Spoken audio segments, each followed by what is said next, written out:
Sejam bem-vindos a mais um episódio de Dr. Zanetti Podcast. Hoje vamos falar de um assunto que está muito ligado à parte odontológica, está muito ligado a problemas que muitas vezes os pacientes não percebem, como uma dor de cabeça, ou às vezes tem paciente que acha que é dor no dente. E para isso eu trouxe um otorrino, e não apenas um otorrino qualquer, mas um amigo meu de infância, Dr. Bruno. O Bruno é meu amigo desde, se eu não me engano, vou até ser um pouco ousado, acho que desde a sexta série, É verdade, da 6S5, tô certo? é verdade. Muitos anos Há atrás. muitos anos atrás. E a última vez que a gente se viu foi em 97, na nossa formatura do colégio. É E através verdade. do grupo do colégio, De WhatsApp. de WhatsApp, tive a honra de convidar. Brunão, Legal. seja muito bem-vindo. Obrigado de ter aceitado o convite. Cara, para mim é uma super emoção ter você aqui comigo. Quero que você se apresente, fale todas as suas qualificações, fala um pouco da sua clínica para depois a gente começar a bater o papo. Show de bola. Bom, primeiro, muito obrigado, né, por ter me convidado. Estou muito feliz de estar aqui com você, Thiago. É uma honra, né, participar aqui do seu podcast. E, bom, eu sou médico otorrino. Eu fiz graduação médica e residência médica na Unesp de Botucatu. E depois eu voltei para São Paulo, então estudei aí 9 anos no interior. E depois voltei para São Paulo, onde fiz fellow e pós-graduação na Escola Paulista de Medicina. Também fiz formação complementar em medicina do sono, né? E abri meu consultório, além de trabalhar em hospitais como o Sírio-Libanês e o Albert Einstein. Muito bem.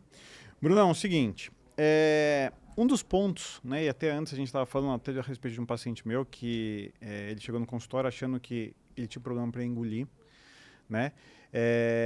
Tinha essa dificuldade, se engasgava muitas vezes. Queria que você falasse um pouquinho dessa dificuldade e se existe alguns tipos diferentes de problemas de deglutição ou de essa disfagia. Perfeito. Bom, a disfagia, né, pode ter sim várias causas e vários pontos de acometimento, desde da parte oral com os dentes, né, inclusive, passando aí pela disfagia orofaríngea ou faríngea propriamente dita e até a disfagia mais baixa. Dentro da parte da otorrinolaringologia, o que nós atuamos é a disfagia alta, disfagia orofaríngea. Então, numa avaliação de um paciente que tem um distúrbio de deglutição da parte alta, nós temos que fazer toda uma anamnese dirigida, né, entendendo com quais alimentos o paciente se engasga, qual tipo de consistência, qual a frequência do engasgo e correlacionar isso com as situações de comorbidade do paciente. Por exemplo, um paciente mais jovem que tem engasgos, a gente sempre pensa em refluxo gastroesofágico. Já um paciente idoso com esse tipo de queixa, a gente tem que pensar em talvez algum déficit neurológico, né? E aí sim a gente consegue buscar entender como podemos ajudar esse paciente. E claro, Legal. o aspecto dos dentes é fundamental. Se os dentes não estão em boa condição, realmente vai atrapalhar toda a mastigação e deglutição. E me fala uma coisa, quais são os testes que você faz? Isso é o que eu encontrei na internet sobre... Foi mal, pessoal. Imagina, Cília fica queria tranquilo. participar. A Cília, ela é enxereta. Quais são os testes que você faz um diagnóstico, você tem uma conversa, vê a idade e tal, você tem alguma comorbidade, mas quais testes que você faz no consultório que você consegue identificar até mesmo essa altura, porque às vezes o paciente fala, eu engasgo, mas ele não sabe de onde que é. Existem testes clínicos que você consegue já ter esse diagnóstico, ter essa noção? Sim. Bom, primeiro a gente testa os reflexos da musculatura ali da boca, né, a movimentação da língua, a movimentação do palato ao toque, né, ao estímulo.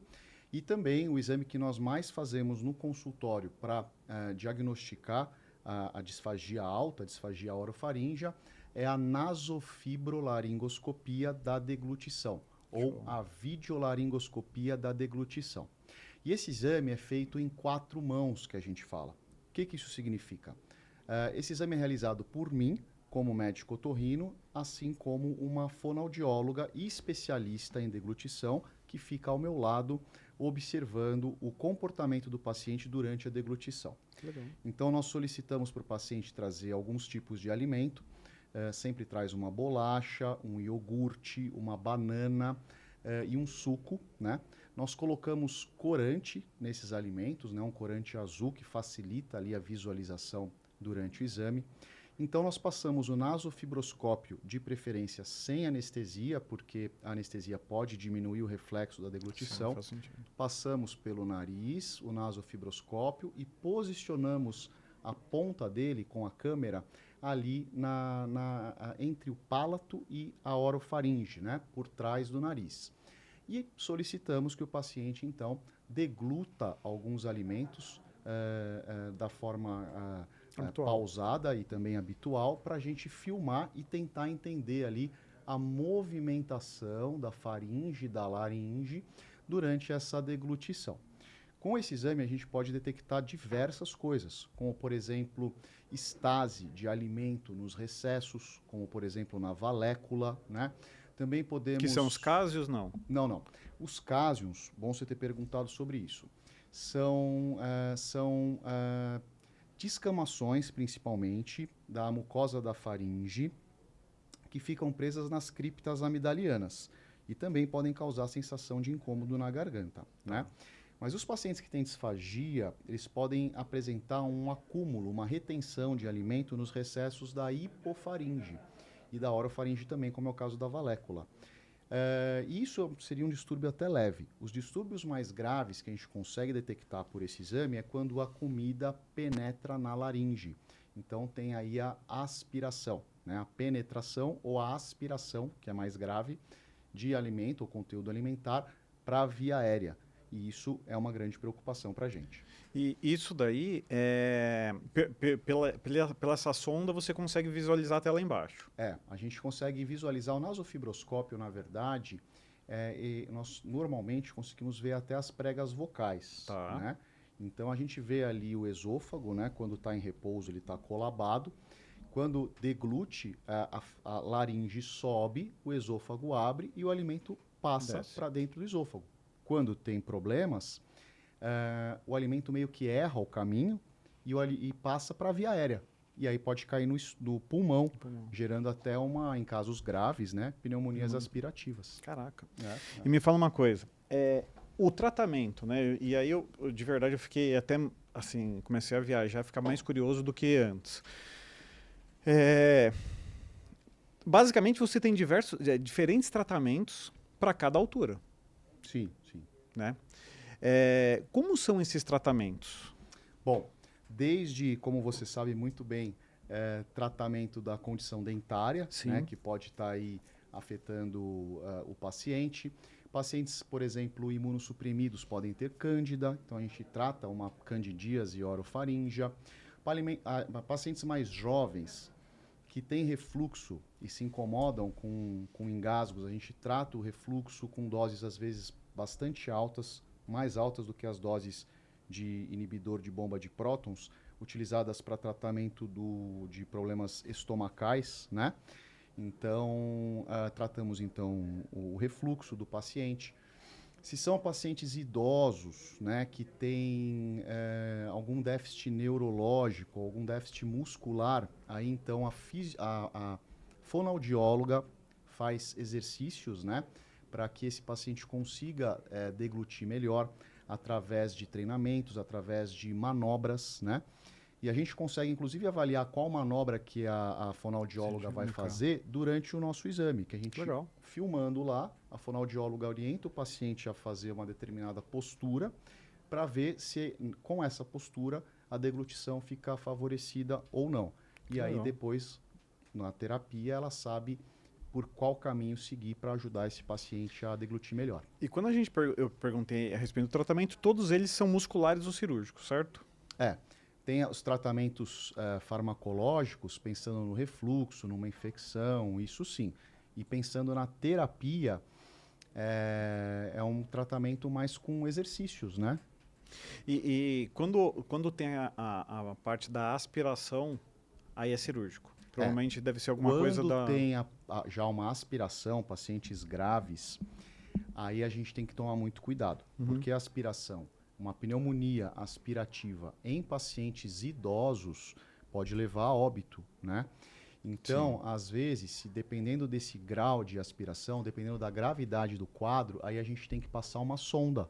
E o paciente, então, deixa de ter, pelo menos temporariamente, uma dieta oral para uma dieta nasoenteral, né? Ele se alimenta através de sonda. E a depender do caso, se for realmente muito grave, aí tem que parar de ter qualquer tipo de alimentação sólida e por via oral e até fazer acessos cirúrgicos, né?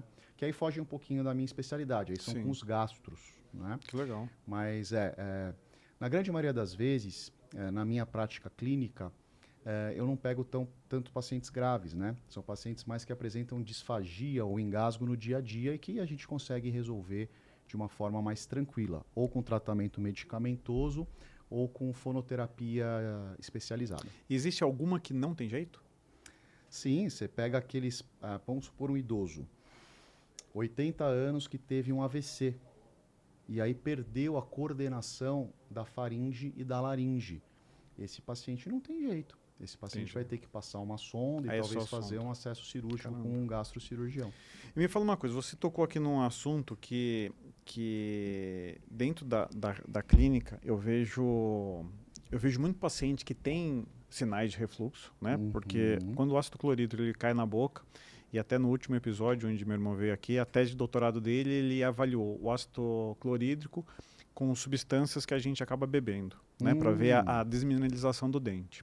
Interessante. Existe também muita desmineralização de materiais odontológicos, como resinas e as cerâmicas, né? Elas sofrem alteração morfológica por causa disso. Como que esse refluxo, e você tocou nesse assunto, como esse refluxo ou essa alteração gastroesofágica vai provocar tanto essa disfagia, né, o mecanismo, quanto outros problemas que pode acometer aí nesse trato respiratório? Uma ótima pergunta, porque o refluxo, para nós otorrinos, é um grande desafio. Ele influencia em diversas doenças que a gente lida no dia a dia, né?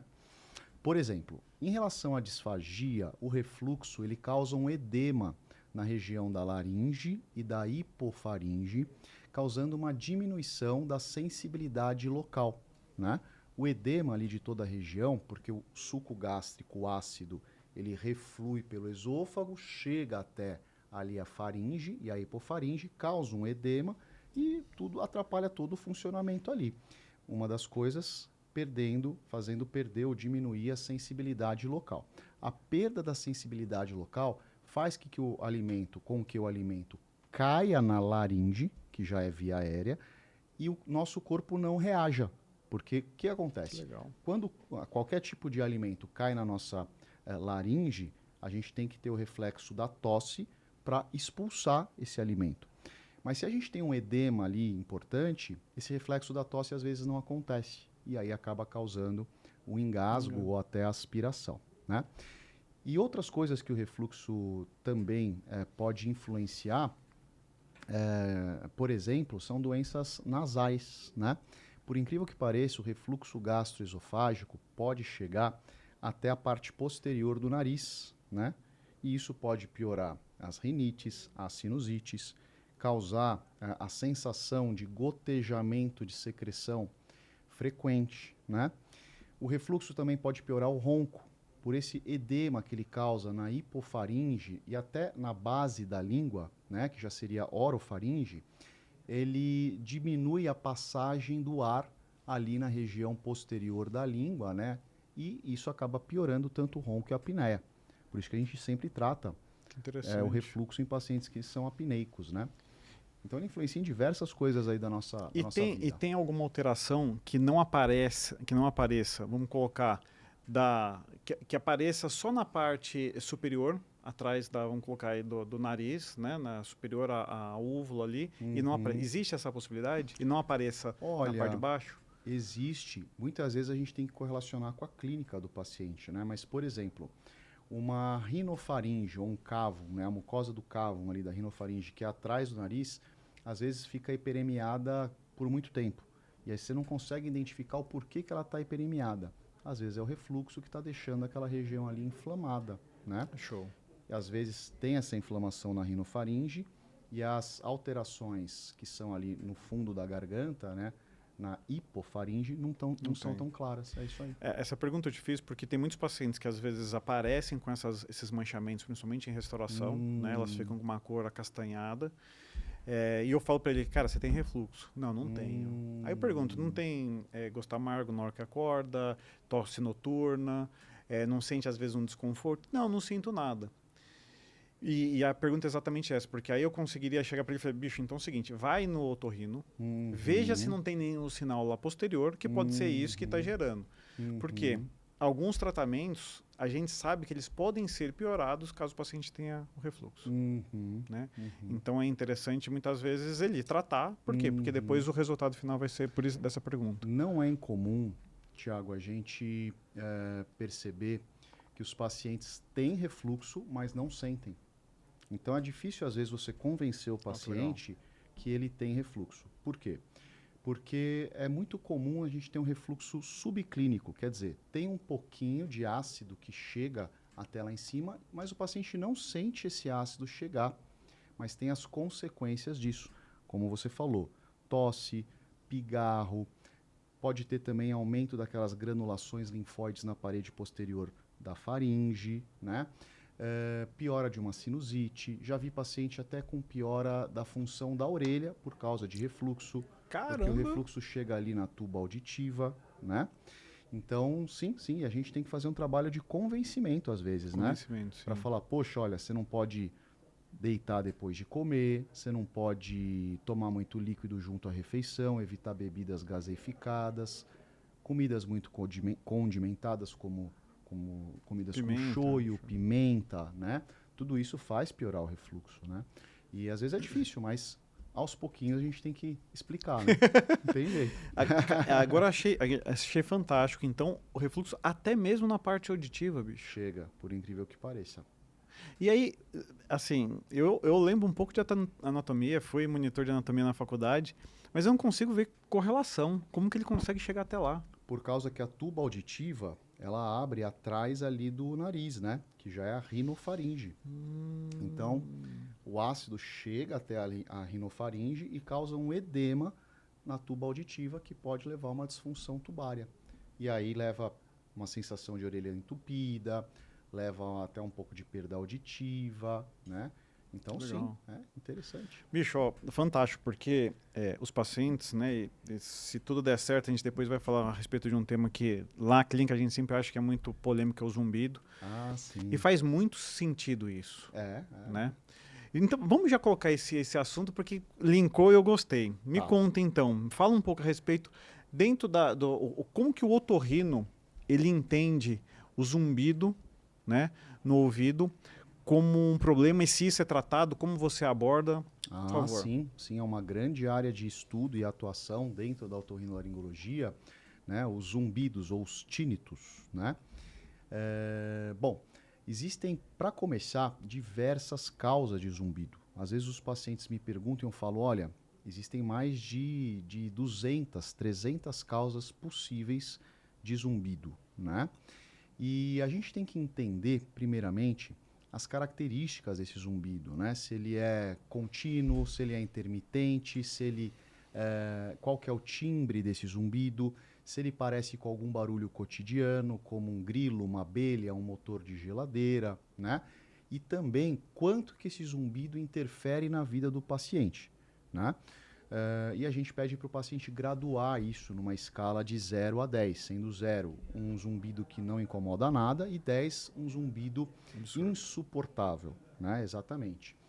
E aí a gente vai buscando, através dessas informações, tentando direcionar as possíveis causas. Porque assim, muitas vezes a gente não descobre a causa exata, mas a gente tem sim que descartar causas graves. Por exemplo, qual que é a causa mais grave, ou uma das mais graves, que a gente sempre tem que ficar bem tranquilo que não é? É tumor, né? Então existem os tumores primários ali do sistema nervoso central, como os neurinomas, os schwannomas do 8º par. Existem as metástases, né? Por exemplo, o paciente que teve um câncer de mama pode ter uma metástase lá dentro do conduto auditivo. Acontece. Então a gente tem que meio que ter certeza que não é uma coisa tão grave assim, né? E também tem que, após uma investigação, através de audiometria, imitanciometria, ressonância magnética das orelhas internas, né? Direcionar para um tratamento mais adequado, né? Também é muito importante diferenciar zumbidos que são contínuos e de zumbidos pulsáteis. Zumbidos pulsáteis muitas vezes têm causas musculares ou causas vasculares, né? Se for pulsátil e rítmico, acompanhando a batida do coração, aí provavelmente é um zumbido vascular. Mas pode ser que seja um zumbido muscular, que também é pulsátil, mas não tem a batida do coração ali como ritmo determinante, né? Então, a gente vai fazendo essas elaborações e vai tentando direcionar para onde o tratamento deve seguir. E aí a gente pode usar diversas medicações, né? Desde ansiolíticos até remédios que melhoram a circulação dentro da orelha. E também, quando o paciente tem perda auditiva associada, que é a grande maioria dos casos, né?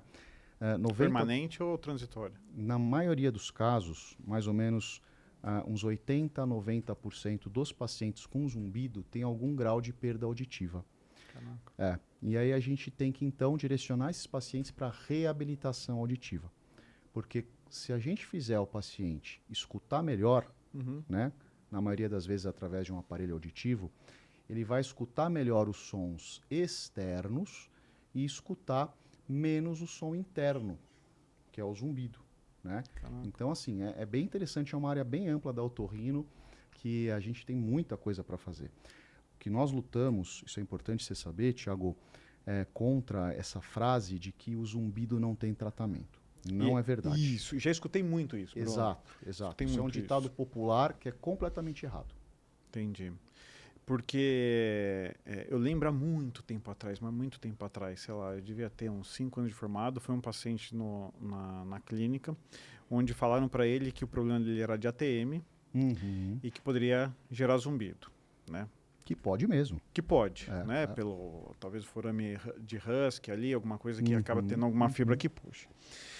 E aí na época eu falei para ele, bicho, faz uma ressonância, vamos ver se tem alguma alteração morfológica na sua ATM, né? Que signifique isso.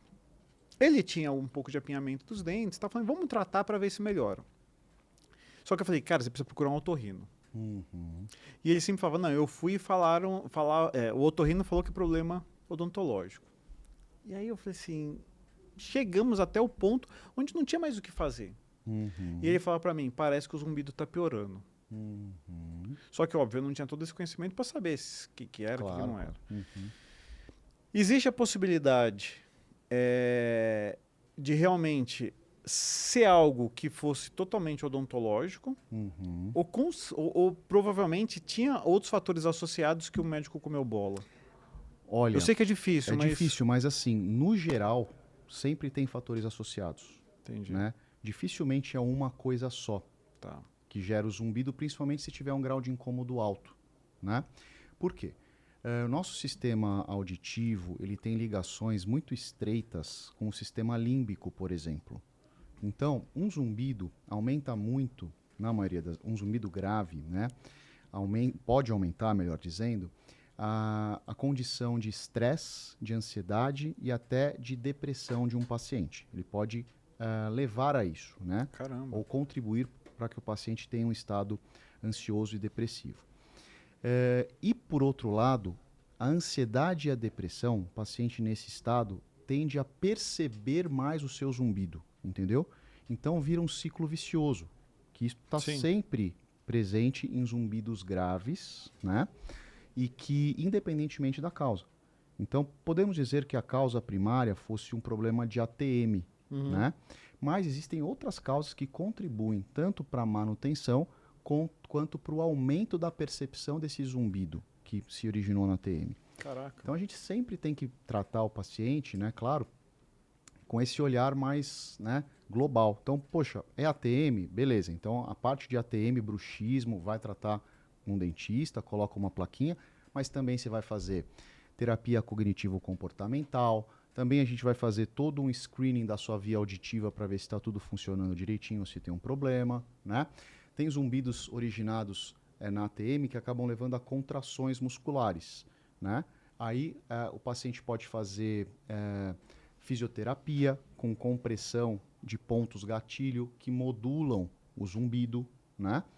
Então, sempre tem várias coisas associadas que a gente pode fazer, né? Show. Esse negócio de não tem nada para fazer, Difícil, tem né? tanta coisa para fazer, tem tanta coisa para fazer. O paciente do zumbido é um paciente crônico. Então, é um paciente que você fizer, você nunca vai largar completamente dele, né? Você sempre vai fazendo esse acompanhamento, tentando uma coisa, tentando outra, melhora um pouquinho aqui, melhora um pouquinho ali, para no final do acompanhamento a gente conseguir um bom resultado. Show. E é um tratamento multidisciplinar, né? Ou multiprofissional. Me fala uma coisa, durante vamos supor, chegou um paciente que tem o zumbido, ele precisa fazer algum procedimento odontológico. Como que eu vou encaminhar o paciente para você? É um paciente que você faz um diagnóstico e aí, ou durante o tratamento, várias vezes ele precisa precisa passar em consulta com você para a gente ir orientando. Por quê que eu estou falando isso? Quando a gente mexe com parte de ortodontia, a gente mexe com postura mandibular, Sim, sim. né? Como que tem que ser essa relação com o otorrino?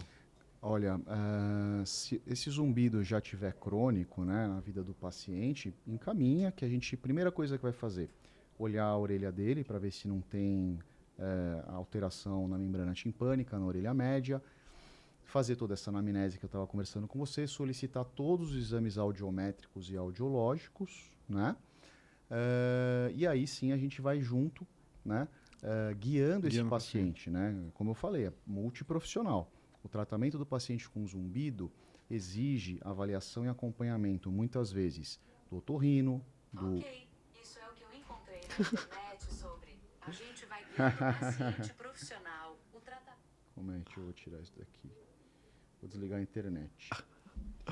Então, retomando aqui, né? Imagina. Como eu estava te falando, o acompanhamento realmente é multiprofissional. Sim. Necessita da avaliação e do acompanhamento, muitas vezes, não só do otorrino, mas também do ortodontista, do dentista, do fisioterapeuta, né? Da fonoaudióloga, né? Então, é toda essa equipe que muitas Tem vezes... que ter essa manutenção desse controle. Exatamente. Show. Bruno, deixa eu fazer uma pergunta para você. Voltando Legal. lá ao refluxo que a gente falou, Sim. muitos pacientes às vezes reclamam de aftas, Uhum. né?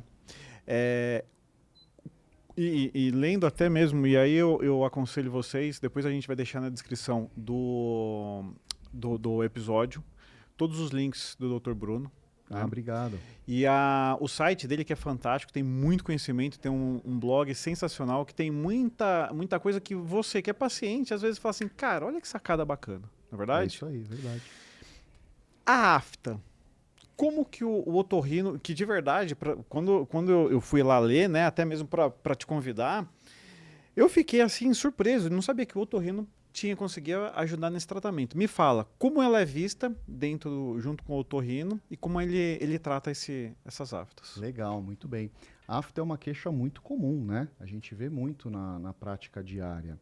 E tem as aftas que são relativamente simples, muitas vezes relacionadas, como você citou, ao refluxo, né? Uhum. A acidificação ali da boca, às vezes, propicia a formação de aftas, né?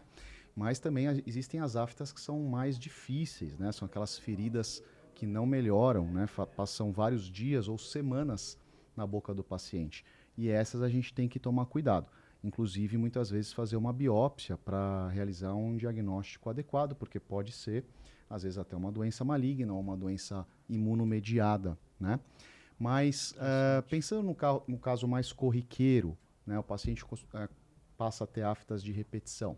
A gente costuma tratar o refluxo, às vezes a gente passa uma pomadinha que tem corticoide, que tem um pouco de, às vezes, antibiótico, né? E consegue mediar isso na maioria das vezes. Às vezes é erro de mordida, né? O paciente está mordendo a bochecha e causa lesão, né? Então a gente tem que avaliar tudo isso para dar a melhor orientação possível, mas é interessante também, é muito comum no consultório. O Bruno me falou uma coisa, né? Até quando eu perguntei dos casos, uma vez eu fiz um curso e o professor realmente falou que a grande maioria do mau hálito estava na cavidade oral. É isso aí. O paciente chega lá na sua clínica, né? Falou que passou no dentista, o dentista viu tudo. E ele fala, eu acho que eu tenho mau hálito. Como que isso é avaliado e tratado? Legal, legal. Também é muito comum, é outro ponto que nós, otorrinos, temos que trabalhar junto com vocês, né? Com os dentistas, porque tem uma relação estreita, né? Além da gente avaliar as condições dentárias, a gente avalia também a quantidade de saburra, né? E quando tem muito, a gente ensina o paciente a limpar a língua. Mas, especificamente dentro da otorrino, quais são as causas bastante comuns de halitose? São os acúmulos de cásiums, que são aquelas bolinhas brancas, parece um arroz apertado, né? Um arroz amassado, que ficam presas dentro das amígdalas, das criptas amidalianas, que são furos, buracos dentro da amígdala, né?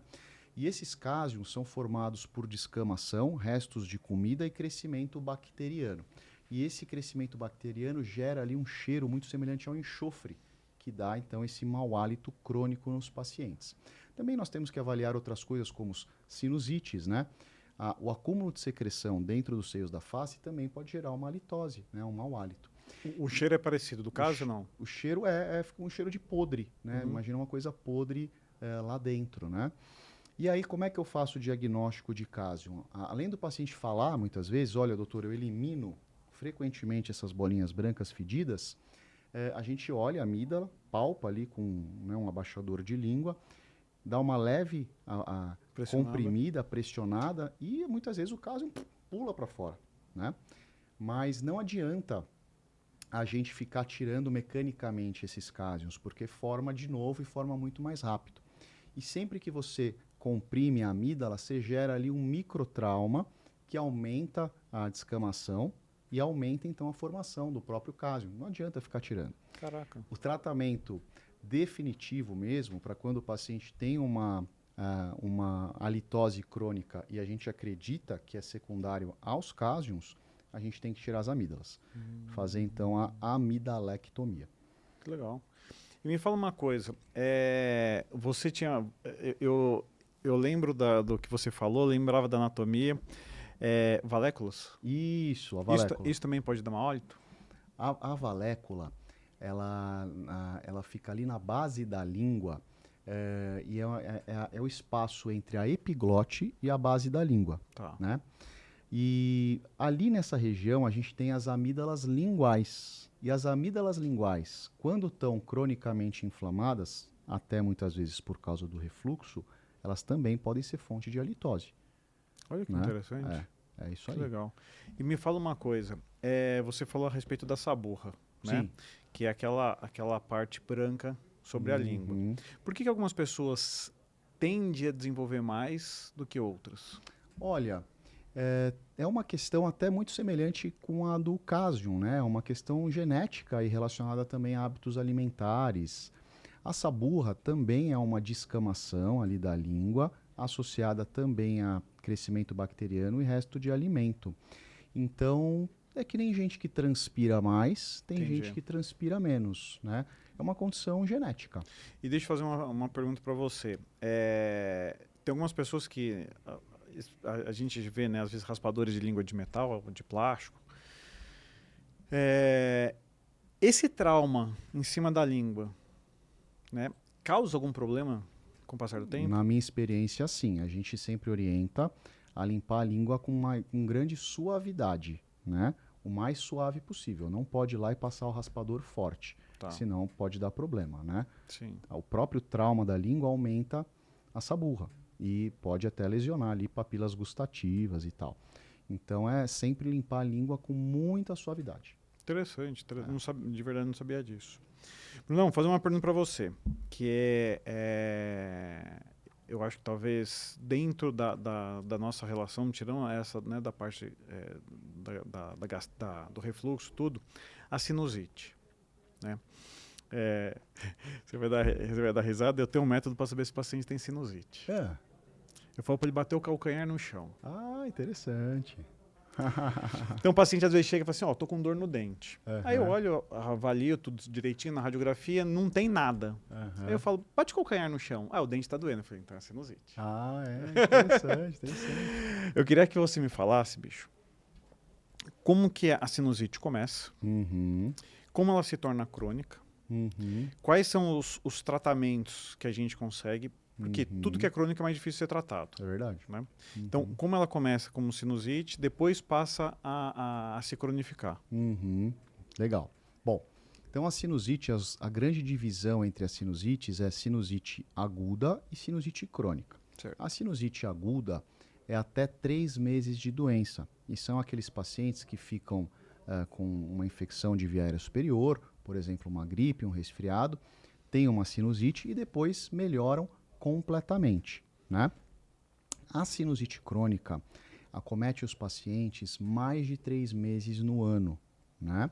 E sempre tem um sintoma ali meio residual, né? Então, numa sinusite aguda, depois de um resfriado, o paciente vai ter uma secreção nasal abundante, uma congestão nasal importante, dor de cabeça, às vezes até intensa, né? E a gente prescreve lavagem nasal, antibióticos, quando necessário, via oral, assim como anti-inflamatórios, e resolvemos o problema. Acabou. Da aguda. Da aguda, acabou. Agora, a crônica é um quadro mais arrastado e realmente é mais difícil de ser tratado, né? Como é que as sinusites se cronificam? Aí depende de outros fatores. Por exemplo, fatores anatômicos, um desvio de septo que não deixa o seio drenar direito, uma imunodeficiência do paciente, infecções, por exemplo, infecções fúngicas, né, que levam à sinusite crônica, então já não é mais uma questão bacteriana, né? A sinusite aguda, na maioria das vezes, é viral e bacteriana.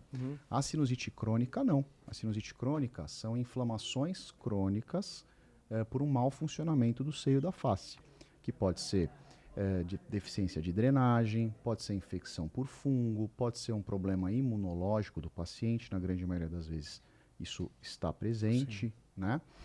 E o paciente apresenta também secreção, apresenta também cefaleia, pode apresentar congestão nasal, mas tudo de uma forma mais branda, na maioria das vezes, do que da sinusite aguda, né? Entendi. E a sinusite crônica também, a gente faz o tratamento medicamentoso, também com lavagem nasal, mas aí a gente usa muito corticoide tópico, né, em spray, ou até diluído na própria lavagem nasal. Hoje em dia a gente tem aquelas garrafinhas de soro, de squeeze, né, para lavar o nariz, que a gente vê nas farmácias hoje. Isso ajuda muito, né, para quem tem sinusite crônica, associado ao corticoide tópico nasal. Tem que usar o corticoide tópico. Na maioria das vezes o corticoide tópico vai ajudar, Tá. né? Quando tem uma agudização da sinusite crônica, isso quer dizer, um quadro piora, tem uma crise, aí a gente pode usar corticoide via oral, antibiótico, e quando nada disso melhora, a gente opera. A gente opera abrindo os seios da face, né? E faz uma loja intraoral. Abre os seios da face para dentro do nariz, né? Ah, por dentro do nariz, Para que legal. dentro do nariz a gente acessa e abre todos os seios da face para facilitar a drenagem de Todos? secreção. Os que estão acometidos. Sim, mas consegue até etimoidal, consegue... Tudo, a gente abre tudo. Caramba, que legal, não sabia disso. Aí entra com lente, entra com pinça por dentro do nariz, né? E abre o seio maxilar, frontal, etimoidal e esfenoidal quando necessários. Uau. E aí isso possibilita um acúmulo menor de secreção, uma maior ventilação desses seios e também para quando a gente for fazer a lavagem nasal e a aplicação de medicação, essas substâncias consigam entrar lá dentro do seio que está aberto e fazer deixa aberto. Deixa aberto. Porque são separações ósseas, né? E a gente vai e remove esse osso e essa mucosa, amplia os ósseos naturais, deixando os seios bem abertos para dentro do nariz. A ideia, o conceito, Tiago, quando a gente tem que abrir todos os seios da face, quando tem uma sinusite crônica importante, é transformar tudo em uma cavidade só, tanto a cavidade nasal quanto a cavidade sinusal, né? Faz uma grande cavidade dos dois lados, facilitando assim o funcionamento do nariz. Cara, que interessante. É. E, né, porque toda vez que a gente vai fazer um levantamento de seio, a gente levanta a membrana, né, coloca o enxerto embaixo, e o nosso grande medo é rompimento dessa membrana. Né? Vocês acabam rompendo isso de uma forma e deixando ali aberto. A gente não conecta, né? Só quando acontece uma complicação, a cavidade sinusal, seio maxilar, com a boca. Com a boca. Quando isso acontece, a gente tem uma fístula orosinusal, né? Ou Buco-sinusal. buco-sinusal, né? E aí tem que ser fechada, né? A gente coloca ali um enxerto, uma cola de fibrina, né? E deixa quietinho ali para fechar. Mas a gente conecta todos os seios com a cavidade nasal. De uma forma bem ampla. Né? E não tem a possibilidade de uma contaminação, por teoricamente estar aberto, de uma bactéria aí... Na verdade, a flora nasal e sinusal é a mesma, né? É a mesma, então muda praticamente nada em relação a isso. Mas se acontecer a fístula, né, oroantral, né, em relação à antrostomia do antro do maxilar, ou orobucal, né, aí sim a gente tem que fechar, porque senão a contaminação cruzada entre boca e nariz pode dar problema. Porque as bactérias são diferentes. São diferentes, é. Cara, que legal, que legal. Adorei saber isso, bicho, de verdade, não tinha a menor noção. Brunão, ó, a gente vai para um assunto que pra gente já ir pensando aí na finalização, Tá bom. é um assunto que acomete as crianças, né? A respeito dessa apneia obstrutiva na criança. A gente vê muito isso em adulto, né? Eu já num outro episódio conversei bastante a respeito disso, mas não tinha a noção, né, que isso pudesse acontecer nas crianças. Queria que você falasse um pouquinho dessa síndrome e desses riscos, se são os mesmos do adulto ou se tem alguma coisa diferente. Perfeito. A síndrome da apneia obstrutiva do sono acomete muito as crianças também, né? Muito comum. E correlacionando ainda com a parte dentária, né? A parte do dentista, dos problemas graves que a síndrome da apneia obstrutiva do sono está associada é a alteração da formação da maxila e da mandíbula, né? Por quê? Uma criança com uma hipertrofia, um aumento da adenoide e da amígdala, não consegue respirar adequadamente pelo nariz. Sim. E aí respira com a boca aberta, que leva muitas vezes a uma alteração crânio-maxilofacial, a uma alteração então da maxila e da mandíbula, um estreitamento do palato, né? E um problema de apinhamento dos dentes, um problema de mordida aberta, mordida cruzada, né? Você sabe isso até melhor que eu, claro. Sim. E aí, além desses problemas de formação óssea da face, né, uma criança também com síndrome da apneia obstrutiva do sono pode ter um desenvolvimento escolar pior, né? Pode ter um desenvolvimento, então, cognitivo também pior, né? Então é extremamente importante a gente diagnosticar de uma forma precoce crianças que roncam muito, né, que dormem com a boca aberta, que têm uma obstrução nasal contínua, inclusive à noite, né, para a gente fazer o tratamento adequado. E a gente sempre tenta um tratamento clínico antes de indicar algum procedimento cirúrgico. Então, mesmo que a criança tenha uma amígdala grande, uma adenoide grande, a gente pede para a mãe lavar o nariz, colocar um spray de corticoide para ver se essa criança passa a respirar e dormir melhor. E quando não resolve, aí sim a gente tem que remover tanto a adenoide, né, que é a famosa carne esponjosa que fica atrás do nariz, né, quanto as amígdalas que ficam aqui atrás da garganta, né? E assim, quando a gente consegue, a gente ajuda muito a criança, né? Eu costumo dizer que a gente muda a vida da família inteira. Imagina uma família que, né, a criança ronca pra caramba, tem um sono agitado, baba, tem bruxismo, faz xixi na cama, tudo relacionado aí a um problema de respiração nasal. Os pais também dormem mal, claro, né? Aí, resolvendo a criança, a gente melhora a vida da família inteira. É muito interessante.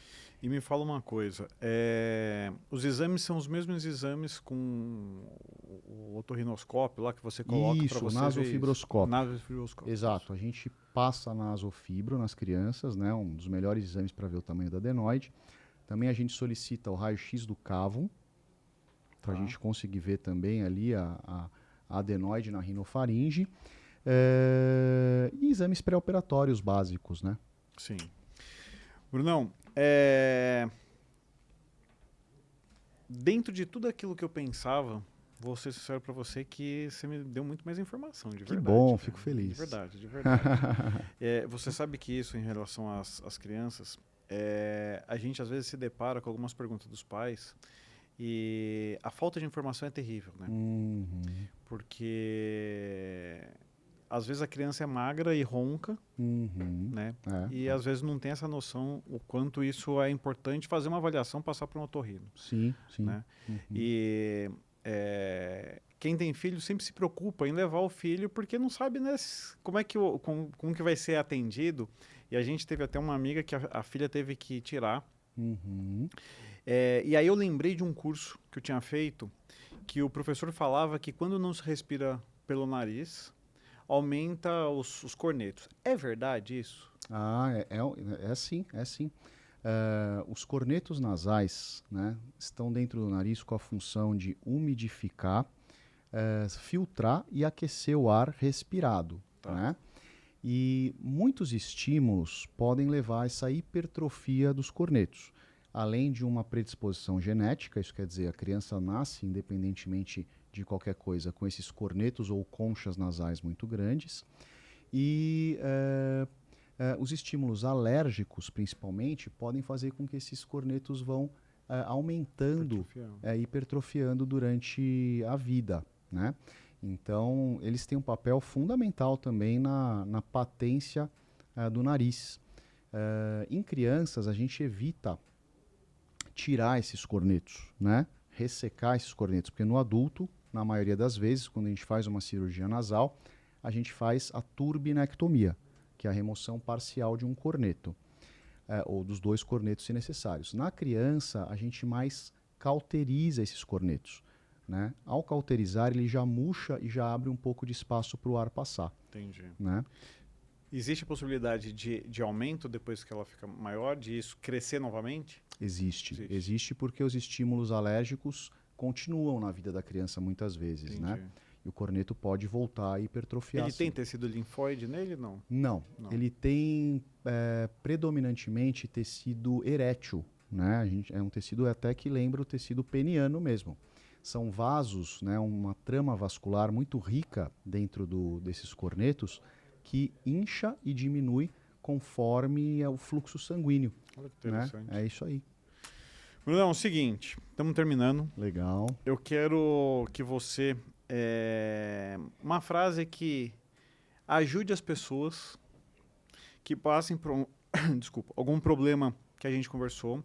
Ou uma frase inspiradora que você fala, cara, essa frase me ajudou, sempre falo ela. Tem alguma coisa que venha na sua cabeça que você gostaria de colocar aí? Tem. Bom, primeiro, né, sempre que tiver um problema otorrinolaringológico relacionado ao ouvido, nariz, garganta, saibam que vocês podem contar comigo e contar, lógico, com seus otorrinos de confiança, né? Eu gosto da frase, seja a mudança que você quer ver no mundo. Me ajuda bastante essa frase quando eu penso, né? E eu queria deixar aí para os nossos ouvintes. Muito bem. Brunão, obrigado novamente por ter vindo, ter batido esse papo. Eu falo que o meu podcast é a forma mais fácil de eu aprender um monte de coisa. Ah, legal, que bom. Batendo papo. O que precisar de mim, cara, conta comigo. Legal, show de bola. A gente, né, que conviveu tanto tempo junto aí, desde a 5ª série até o 3º colegial, jogando bola. É verdade. Pra quem não sabe, o Bruno era um exímio lutador de Kung Fu. Ah, é verdade. Não me esqueço. Você lembrou dessa? Lembro. Cara, o que puder contar comigo, acho que a gente tem que estreitar, né? A gente tá dentro de um grupo, cara, super seleto lá do colégio. Então, que a gente puder sempre estar ajudando o outro, pode contar comigo. Para vocês que nos esperaram até agora, muito obrigado. As inscrições e os links vão estar tudo na descrição aqui do episódio. Se você ainda não segue o canal, nos siga, deixe o sininho da notificação que todas as sextas-feiras às 6 horas da tarde tem um novo episódio. Muito obrigado e até a próxima.